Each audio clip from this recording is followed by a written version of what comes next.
विक्रम अपने गांव से अपने अजीब कारनामों के लिए निकाल दिया गया था और आज वो पेड़ की एक डाल पर बैठ उसी डाल को काट रहा था। एक दूसरा व्यक्ति जो श्रीमंत दिख रहा था, वो इस घटना को देख रहा था। उसने जाकर विक्रम से पूछा, अरे भाई, ये क्या कर रहे हो? देख नहीं रहा कि डाल काट रहा हूँ। अरे भाई, अगर तुम इस तरह से डाल को काटोगे तो खुद भी गिर जाओगे। कुछ भी कहते हो, तुम बस देखते जाओ। जयचंद ने सोचा कि शायद विक्रम कोई तरकीब लगा रहा है, पर देखते ही देखते डाल कट गई और विक्रम नीचे गिर पड़ा। मैं भी कहां इस मूर्ख की बातों में आकर इसे देखने लगा। हाय, बहुत दर्द हो रहा है, लेकिन देखा, डाल तो कट गई ना। अब इस डाल का क्या करोगे? कुछ नहीं, अगर किसी को जरूरत पड़ी तो वो ले जाएगा।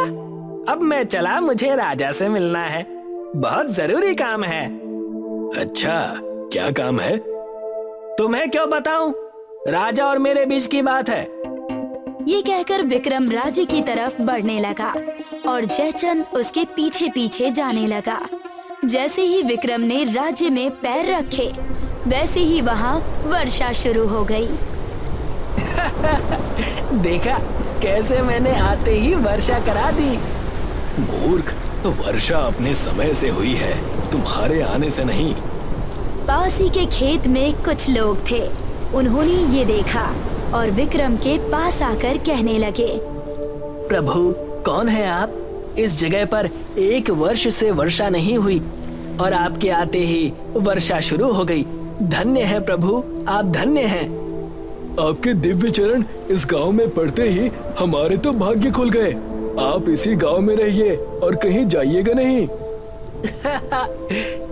गाओ, मेरे गुणगान गाओ और सबको बताओ, विक्रम आ गया है और राज्य के दुख काट गया है। जयचंद इस घटना को देख अपने माथे पर हाथ रख देता है और सोचता है, ये लोग भी मूर्ख हैं और ये तो नीरा मूर्ख है ही, लेकिन मैं इसका इस्तेमाल कर सकता हूँ। असल में जयचंद को भ्रष्ट होने के नाते राज्य से निकाल दिया गया था। इसी कारण वो राज्य के बाहर जंगल में था। जयचंद मौके का फायदा उठाकर लोगों से कहता है, ये है बाबा विक्रम, मुझे राज्य से बाहर निकाला गया और मैंने इनसे मदद मांगी तो आज इन्होंने मेरी मदद कर दी है। जाओ और ये बात पूरे राज्य में बता दो। अरे पर बारिश तो मैंने कराई, तुमने मदद कब मांगी मुझसे? बाबा विक्रम कहना चाह रहे हैं कि यदि कोई मदद ना मांगता तब भी वो तुम सबकी मदद जरूर करते। बहुत उदार है बाबा। बाबा विक्रम की सदा जय हो। चलो महाराज को ये खबर सुनाई जाए। अब वहाँ सिर्फ विक्रम और जयचंद बचे। अन्य व्यक्ति इस खबर को पहुँचाने राज्य में चले गए।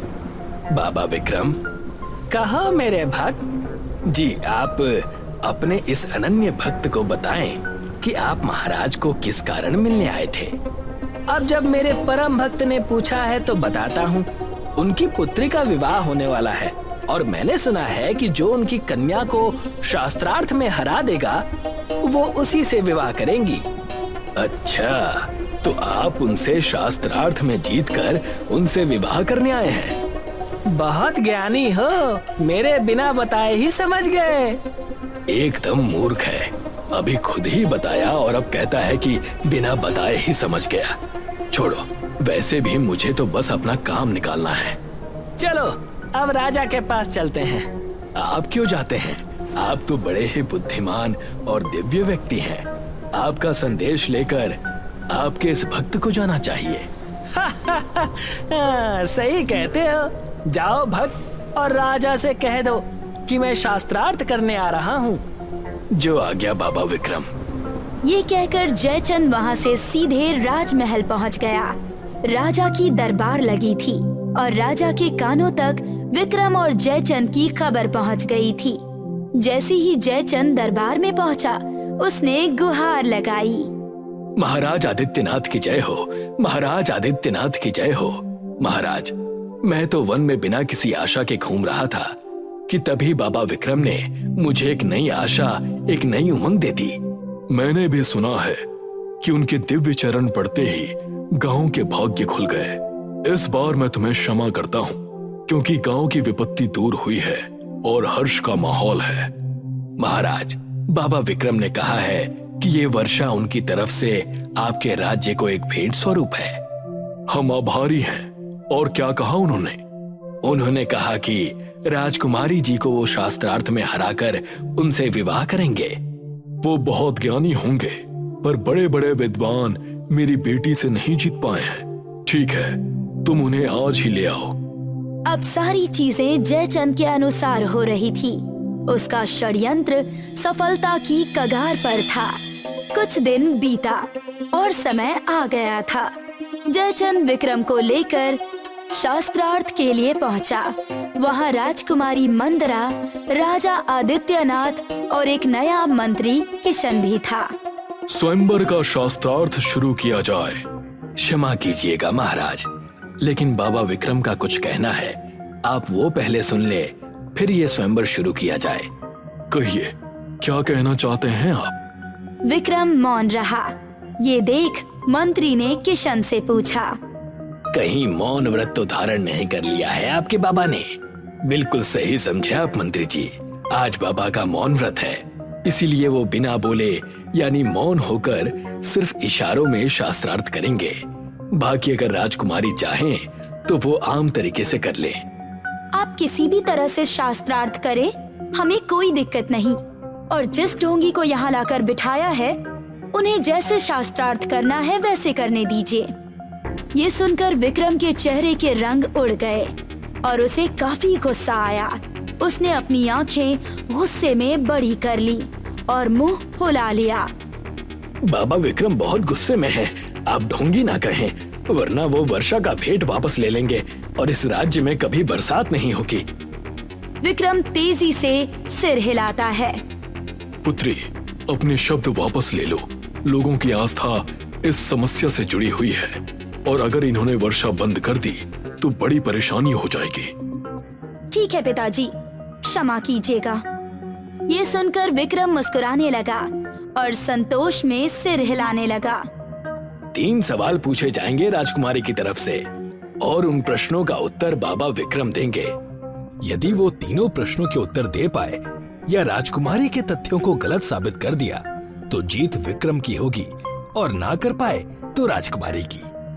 मंत्री के ये कहते ही शास्त्रार्थ शुरू हुआ और राजकुमारी ने बिना मौन रहे पहला प्रश्न किया परखने के लिए। इस राज्य में कितनी चिड़िया है? विक्रम अपने दोनों हाथ खड़े कर देता है, ये बताने के लिए कि उसे ये सब नहीं पता, पर जयचंद बात पलट देता है। ये कह रहे हैं 10,000। ये कैसे हो सकता है? इतनी जल्दी इन्होंने उत्तर कैसे दे दिया? मुझे इसके पीछे का अर्थ बताएं। अगर चिड़िया इससे अधिक हुई या कम हुई तो? ये सुनकर विक्रम अपना दायां हाथ बाईं ओर लेता है और बायां हाथ दाईं ओर। विक्रम बस ऐसे ही कुछ खेल कर रहा था, पर जयचंद फिर से बात पलट देता है। बाबा विक्रम ने कहा कि यदि चिड़िया कम हुई तो इसका मतलब ये होगा कि चिड़िया अपने रिश्तेदारों से मिलने गई है, और यदि अधिक हुई तो कुछ चिड़ियाएं अपने रिश्तेदारों से मिलने इस राज्य में आई होंगी। ठीक है, अब मैं भी मौन शास्त्र करूंगी। उत्तर दें। फिर राजकुमारी ने अपने हाथ गोल तरीके से घुमाया और एक उंगली दिखाई। उनका कहने का मतलब था कि हर किसी का एक ही रचयिता है। इस पर विक्रम ने 2 उंगलियां दिखाई। अच्छा, तो ये मेरी एक आंख फोड़ेगी। ये लो, मैं तुम्हारी दोनों आंख फोड़ दूंगा। अब विक्रम का तो अर्थ अलग था, पर फिर जयचंद ने बात संवार ली। आप अपना प्रश्न बताएं राजकुमारी। मैंने कहा सबका रचयिता एक है। लेकिन मेरे बाबा कहते हैं कि रचयिता एक नहीं 2 है। एक नर और दूसरी नारी, बिना दोनों के रचना असंभव है। राजकुमारी ने बात को समझा और हार मानकर गुस्से में दूसरा प्रश्न किया। उन्होंने फिर गोल आकार में हाथ घुमाया और 5 उंगलियां दिखाई। अच्छा, तो ये अब कह रही है कि मुझे झापड़ मारेगी। ले, मैं तुझे मुक्का मारूंगा। ये कहकर विक्रम ने मुट्ठी बांध ली और राजकुमारी को दिखाई। फिर जयचंद ने अपनी सूझबूझ लगाई और बात सवार ली। मैंने कहा था कि सारी सृष्टि 5 तत्वों से बनी है। जी, और मेरे महाराज ने कहा है कि ये 5 तत्व एक ही जगह से उत्पन्न हुए हैं, जो है परम तत्व। राजकुमारी के 3 प्रश्न पूरे हुए और राजकुमारी ने अपनी हार स्वीकार की, पर राजकुमारी के मन में खटास बनी थी। ये शास्त्रार्थ बाबा विक्रम जीत गए हैं। राजकुमारी मंदिरा की हार हुई। इसी के साथ ये स्वयंवर समाप्त होता है। महाराज, यदि आपकी आज्ञा हो तो मैं मंत्री जयचंद से कुछ पूछना चाहता हूँ। जैसी आपकी इच्छा। पूर्व मंत्री जी, ये आपके बाबा का मौन व्रत कब तक चलेगा? बस अभी संध्या तक इनका मौन व्रत समाप्त हो जाएगा। संध्या होने में बस कुछ ही देर है। आप प्रतीक्षा कीजिए, फिर हम इनसे दहेज की बात कर लेंगे। ये सुनकर जयचंद ने सोचा कि अब बात पक्की होगी, पर बात तो कुछ और ही थी। संध्या हो गई और किशन ने विक्रम से पूछा, बाबा विक्रम, कहो भक्त, क्या चाहते हो? और वर्षा करा दूं? नहीं नहीं बाबा, मैं बस ये जानना चाहता था कि आपने इशारों में कहा क्या था राजकुमारी से। बस इतनी सी बात भक्त, अभी बता देता हूँ। तुम्हारी राजकुमारी ने पूछा कि इस गांव में कितनी चिड़िया है, तो मैंने कहा कि ये कोई सवाल थोड़ी है, मुझे नहीं पता कितनी चिड़िया है। और बाकी प्रश्नों का? जयचंद की सांसें थम सी गई, पर अब भागने का कोई रास्ता न था। फिर इन्होंने मुझे 1 उंगली दिखाई और कहा कि 1 आंख फोड़ देंगी, तो मैंने इन्हें 2 उंगली दिखाई और कहा कि मैं इनकी दोनों आंखें फोड़ दूंगा। फिर इन्होंने हाथ खोलकर 5 उंगलियां दिखाई और कहा कि 1 चाटा मारेंगी, तो मैंने भी मुट्ठी बांधी और कहा कि मैं मुक्का मारूंगा। वाह, आप तो बड़े ही ज्ञानी निकले। क्यों महाराज? डाल दो इन दोनों को काल कोठरी में। मैं तो यूं ही डर रहा था कि ये वर्षा रुकवा देगा।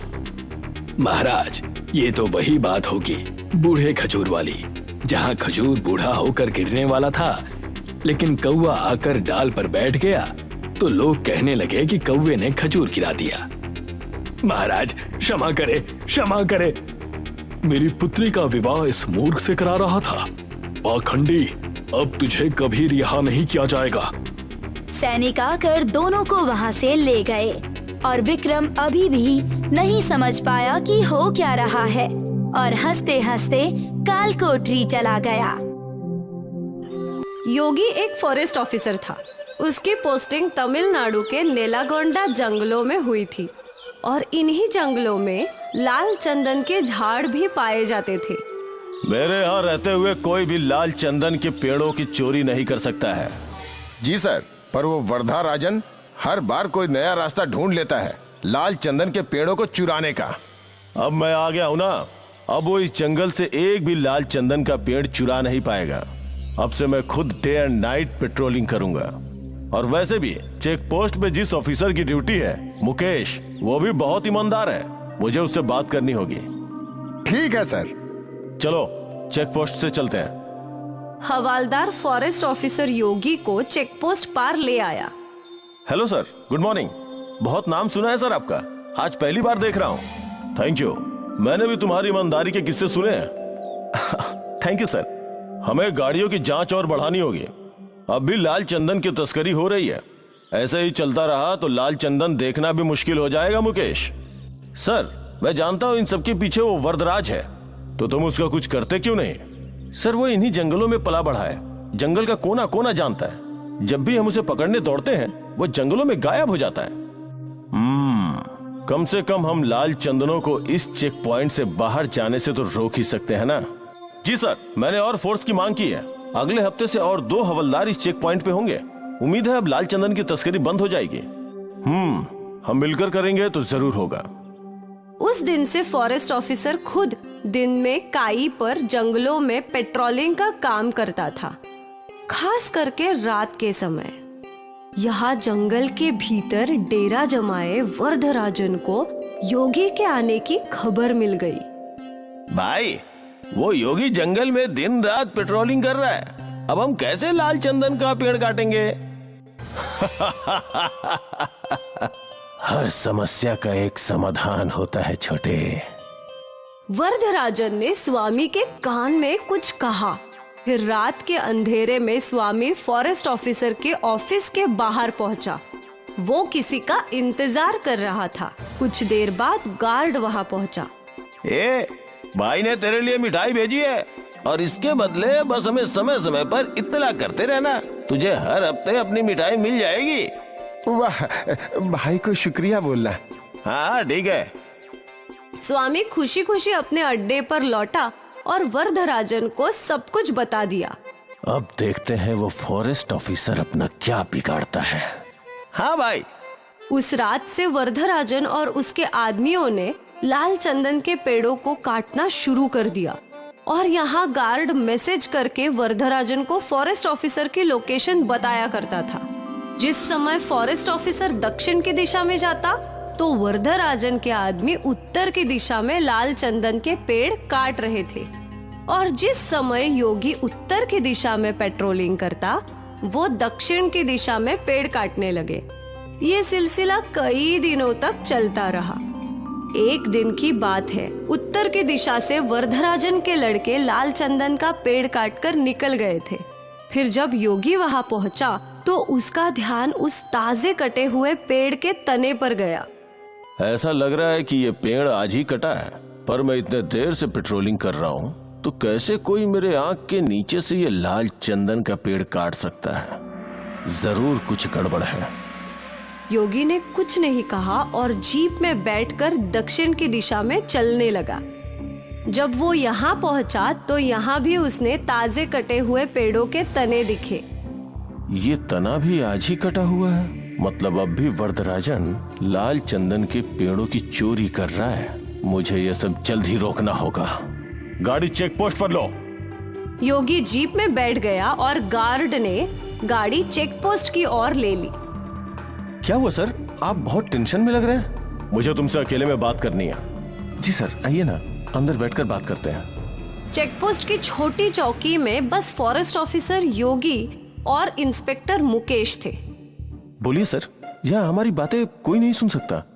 मुकेश, अब भी जंगल में लाल चंदन के पेड़ कट रहे हैं। क्या यहाँ से कोई बड़ी गाड़ी गुजरी है? नहीं सर, अभी तक तो नहीं, पर कल ये ट्रक आएंगे जंगल में रोड बनाने के लिए रेत लेकर। फिर जरूर लाल चंदन उसी में जाएगा।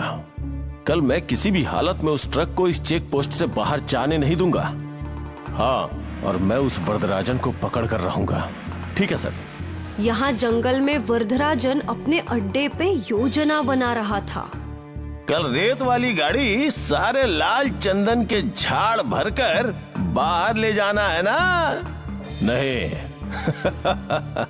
अब तक तो उस फॉरेस्ट ऑफिसर को सब कुछ पता चल गया होगा। वो कल चेक पोस्ट पर हम सबका इंतजार करेगा। तो अब हम क्या करेंगे? कैसे इन लाल चंदनों को इस जंगल से बाहर निकालेंगे भाई? वर्धराजन ने अपनी योजना बना ली थी। अगली सुबह रेती की गाड़ी जंगल के अंदर आई। इंस्पेक्टर मुकेश ने फॉरेस्ट ऑफिसर योगी को कॉल करके ये बात बता दी। सर, ट्रक आ गए हैं, आप भी आ जाइए। ठीक है। वो ट्रक कंस्ट्रक्शन साइट पे पहुंचा। यहाँ ट्रक ने सारी रेत अनलोड की और फिर वर्धराजन और उसके आदमियों ने उसमें एक लाल चंदन के पेड़ के तने को लोड कर दिया। यहाँ फॉरेस्ट ऑफिसर और गार्ड जीप में निकले, पर उनके रास्ते में कई और पेड़ गिरे हुए थे। सर, घूम के जाना होगा। ये सब उस वर्धराजन ने ही किया होगा। जल्दी चलो, आज उसे पकड़ कर ही रहेंगे। वर्धराजन वहाँ से निकल गया। अब जब फॉरेस्ट ऑफिसर योगी वहाँ पहुँचा तो ट्रक भी वहाँ से निकल चुका था। चेक पोस्ट के पास ले लो। योगी ने इंस्पेक्टर मुकेश को कॉल लगाया। मुकेश, वो लोग निकल चुके हैं, अब तुम्हें ही उन्हें रोकना होगा। जी साहब। इंस्पेक्टर मुकेश अपने सारे आदमियों के साथ चेक पोस्ट पर खड़ा हो गया। ट्रक धीरे धीरे चेकपोस्ट की ओर बढ़ने लगा। चेकपोस्ट पर मुकेश और सारे पुलिस वाले बंदूक तान कर खड़े थे। ड्राइवर ने पुलिस वालों को देखा और उसने गाड़ी रोक दी और पीछे से फॉरेस्ट ऑफिसर ने अपनी जीप लगा दी। ट्रक को चारों ओर से घेर लिया था। हवलदार, चेक करो ट्रक में क्या है। हवलदार ट्रक के अंदर चढ़ा। सर, यहाँ लाल चंदन तो है, पर एक ही है। क्या? इंस्पेक्टर ने भी ट्रक में चढ़कर जांच की तो वहाँ बस एक ही लाल चंदन का पेड़ था। सर, आप यहाँ आइए। अब फॉरेस्ट ऑफिसर योगी भी ट्रक में चढ़ गए। वो भी ये सब देखकर हैरान था। उस वरदराजन ने इस बार भी हमारे साथ धोखा किया। और यहाँ वरदराजन अपने सारे लोगों के साथ और लाल चंदन के पेड़ों के साथ नदी के रास्ते से लाल चंदन के पेड़ जंगल से बाहर निकाल रहा था। मुझे कोई रोक नहीं सकता। लाल चंदन सिर्फ मेरा है।